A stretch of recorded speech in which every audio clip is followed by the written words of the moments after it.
Dan lucunya lagi adalah ketika ada yang menolak Felix Xiao ceramah soal agama, lah kok malah yang menolak itu dituding sebagai Islamofobia coba.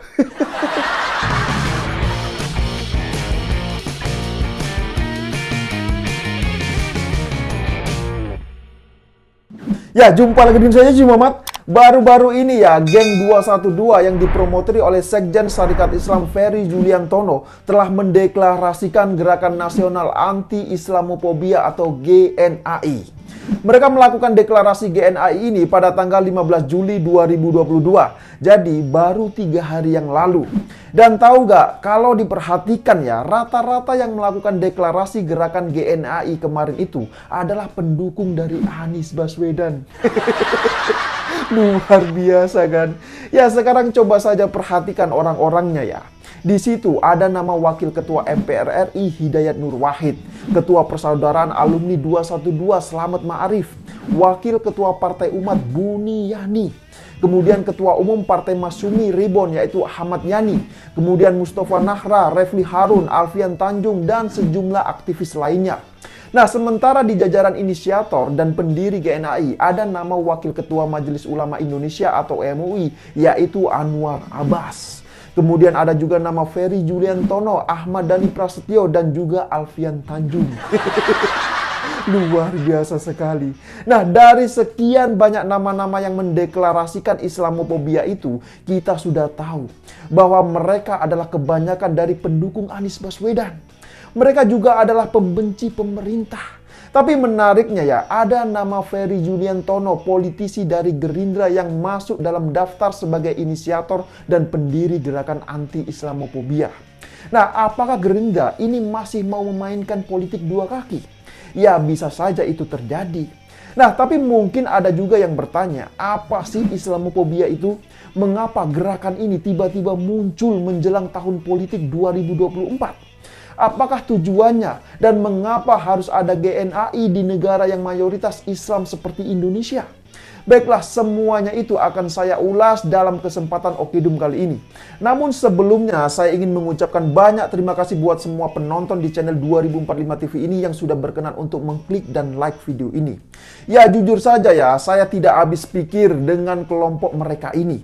Kami yang teriak keras ketika ada penyelewengan lembaga donasi mengatasnamakan umat. Tapi malah kami juga yang dituduh memusuhi Islam.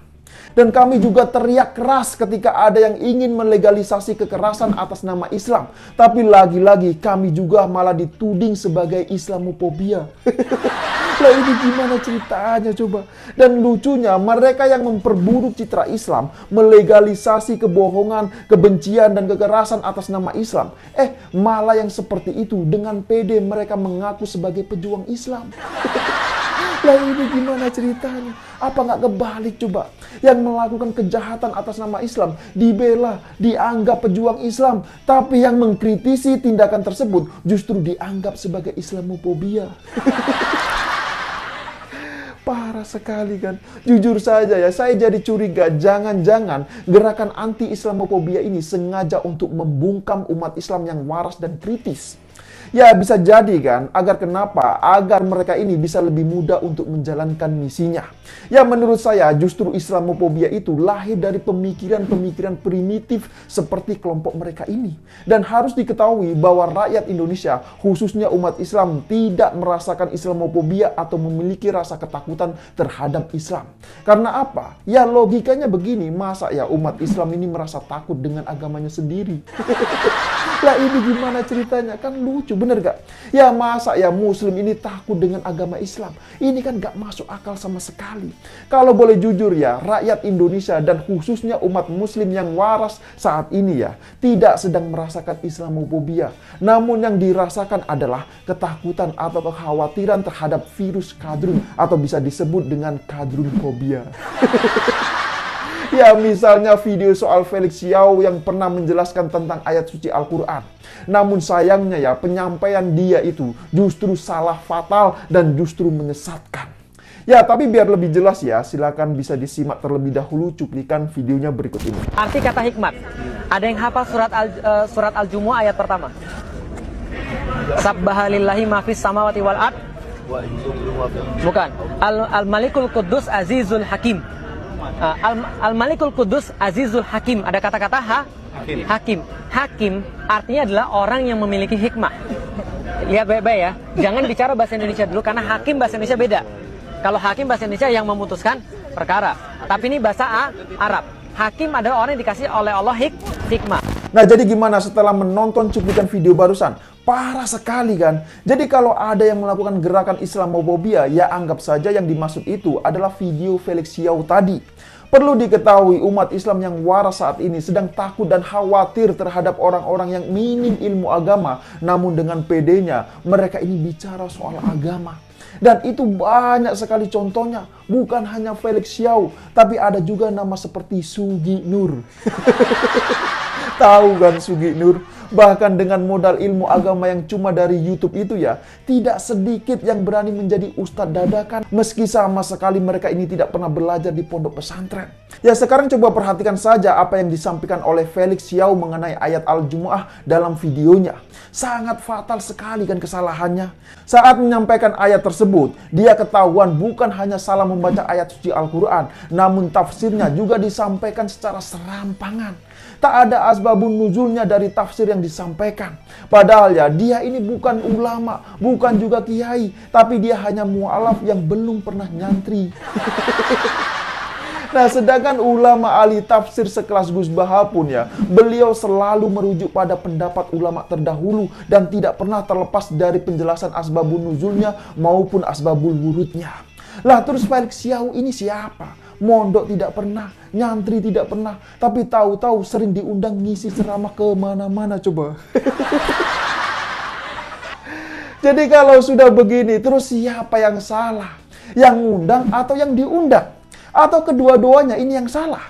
Dan lucunya lagi adalah ketika ada yang menolak Felix Xiao ceramah soal agama, lah kok malah yang menolak itu dituding sebagai Islamophobia coba. Lah ini gimana ceritanya? Kan parah sekali. Ya sekarang saya tanya deh, bagaimana mungkin orang yang tidak pernah belajar ilmu tafsir dibiarkan seenaknya menafsirkan ayat-ayat suci Al-Quran? Kalau muslim yang waras sudah pasti mereka ini tidak akan terima dan menegur siapapun itu orangnya. Jadi bukan malah dibela dan diberikan panggung. Lah ini kan parah sekali. Dan selama ini kalau kita perhatikan orang-orang seperti Sugi Nur dan Felix Xiao, mereka ini kan malah sering diberikan panggung. Lah ini kan aneh sekali, bener gak? Ya tapi beruntunglah dalam videonya tersebut ya, Felix Xiao ini menyampaikan ayat suci Al-Quran di depan para geng 212. Jadi meskipun kesalahannya itu fatal, ya mereka ini tetap manggut-manggut saja. Ya saya sadar betul kok, saya bukanlah ahli tafsir. Saya juga sadar betul bukan ahli agama. Tapi kalau sekedar mengoreksi apa yang disampaikan Felix Xiao ini, ya saya masih bisa lah. Dan jujur saja ya, saya masih tahu diri belum pantas untuk ceramah dari mimbar ke mimbar. Tapi kalau Felix Xiao bisa tampil meyakinkan di depan para geng 212, ya pasti dia akan mendapatkan banyak sekali pujian. Kenapa bisa begitu? Lawang mereka ini kan gampang sekali ditipu pakai narasi-narasi agama. Makanya ketika Felix Xiao salah menyampaikan ayat suci Al-Quran tersebut ya, mereka ya tetap manggut-manggut saja. Dan mengenai glorifikasi Islamophobia ini, diduga kuat ada agenda politik yang sengaja ingin dimainkan. Ya tentu ini bukan rahasia umum lagi. Jika politik tidak dibumbuhi pakai penyedap agama ya, maka tentu rasanya jadi kurang gurih bagi mereka. Itulah mengapa politisasi agama terus dimainkan oleh kelompok 212. Ya kita tahulah mereka ini kan masih menyimpan rasa benci terhadap pemerintahan Jokowi saat ini. Ya sekarang nggak benci gimana coba? Ormas-ormas berkedok agama yang ingin merorong negara ini ya, mereka satu persatu dibubarkan oleh Jokowi. Nah contohnya apa saja? Ya contohnya adalah HTI dan FPI. Makanya ya tidak heran jika sampai sekarang mereka terus saja ingin menyudutkan pemerintahan dengan mengglorifikasi narasi Islamophobia. Ya asal tahu saja ya, framing Islamophobia ini tidak lebih dari sebuah pertarungan kepentingan politik. Nah, menurut Guru Besar Universitas Islam Negeri Sunan Kalijaga, Yogyakarta ya, Profesor Nur Haidi Hasan mengatakan, hal ini juga terjadi di negara muslim seperti Aljazair. Dan sejauh ini, narasi Islamophobia ini sebenarnya hanya dijadikan framing oleh kelompok yang tidak suka dengan pemerintah. Nah, tujuannya apa? Tujuannya adalah untuk menurunkan kepercayaan masyarakat kepada pihak pemerintah. Dan apabila tingkat kepercayaan itu turun, maka tentu stabilitas negara akan lebih gampang untuk digoyang. Dan melihat semua ini ya, maka perlu diwaspadai bahwa narasi Islamophobia dan politik identitas ini jelas-jelas sangat berbahaya bagi keutuhan bangsa dan negara kita. Apalagi jika ada stigma bahwa siapapun yang berbeda pilihan politik dengan kelompok mereka ya, maka dia akan dituding atau dicap sebagai Islamophobia. Nah, kalau sudah seperti itu, kan sangat berbahaya sekali, benar gak? Dan hal itu harus kita waspadai bersama. Ya, namun demikian, saya juga punya pandangan lain. Selagi agama digunakan untuk merekatkan hubungan atau menjalin persatuan dalam perbedaan pandangan politik, tentu itu sangat bagus kalau menurut saya. Ya, meskipun dalam sejarahnya ya, agama selalu menjadi alat peperangan dalam politik untuk meraih kekuasaan. Ya, intinya silakan saja menggunakan narasi agama dalam politik. Karena apa? Karena memang keduanya itu tidak bisa dipisahkan. Namun setidaknya ya, gunakanlah narasi-narasi agama yang mendamaikan, menyatukan, merekatkan, dan mengajak persatuan. Jadi bukan malah untuk menjatuhkan dan menyerang satu sama lain. Kalau hal itu dibiarkan, tentu ini sangat berbahaya bagi kita semua. Benar gak? Berbeda afiliasi dan pilihan politik itu sah-sah saja menurut alam demokrasi kita. Namun dalam hal menjaga persatuan, itu adalah tanggung jawab kita bersama. Nah, masalahnya yang selama ini terjadi adalah pihak sebelah sana ya, kan suka sekali menggunakan narasi-narasi agama dalam politik untuk hal-hal yang negatif. Nah, ini kan bahaya sekali. Contoh saat Pilpres 2014 dan 2019. Masih ingat kan? Ketika itu Pak Jokowi difitnah sebagai anak PKI, anti-Islam, dan bahkan ibundanya difitnah sebagai orang Kristen. Coba bayangkan saja. Begitu parahnya politisasi agama dimainkan oleh kelompok sana.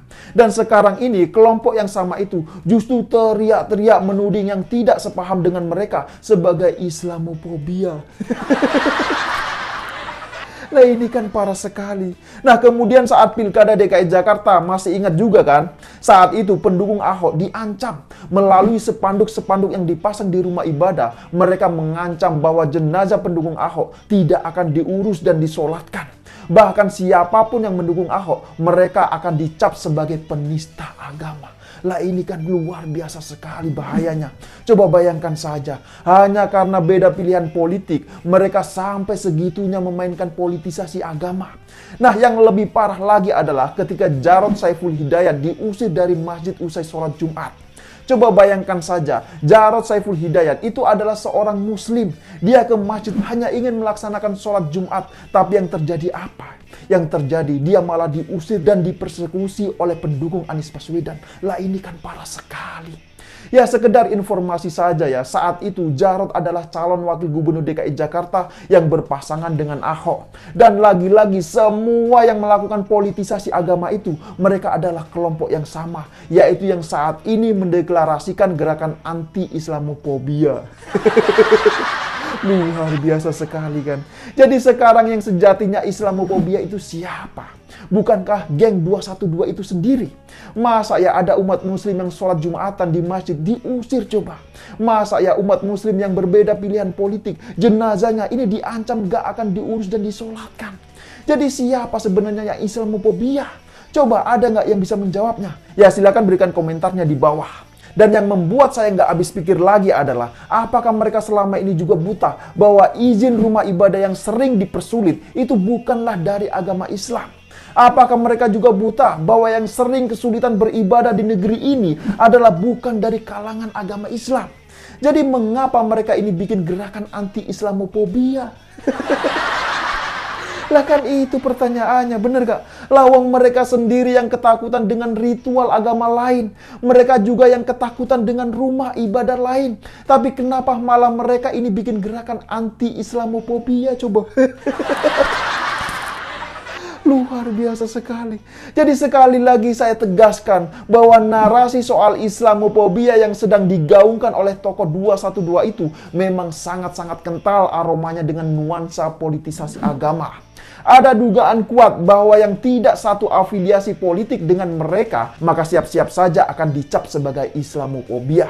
Dan sepertinya api unggun untuk persiapan di 2024 saat ini sudah mulai dinyalakan. Ya, buat teman-teman seperjuangan NKRI ya, waspadalah, jangan biarkan siapapun membakar negeri ini. Nah, jadi gimana? Apakah sampai di sini sudah paham semua? Ya, saya kira demikian dululah opini singkat Okedum kali ini. Pesan saya, jaga terus NKRI. Terima kasih buat yang sudah like dan menonton video ini dari awal hingga akhir, dan sampai jumpa di episode Okedum selanjutnya.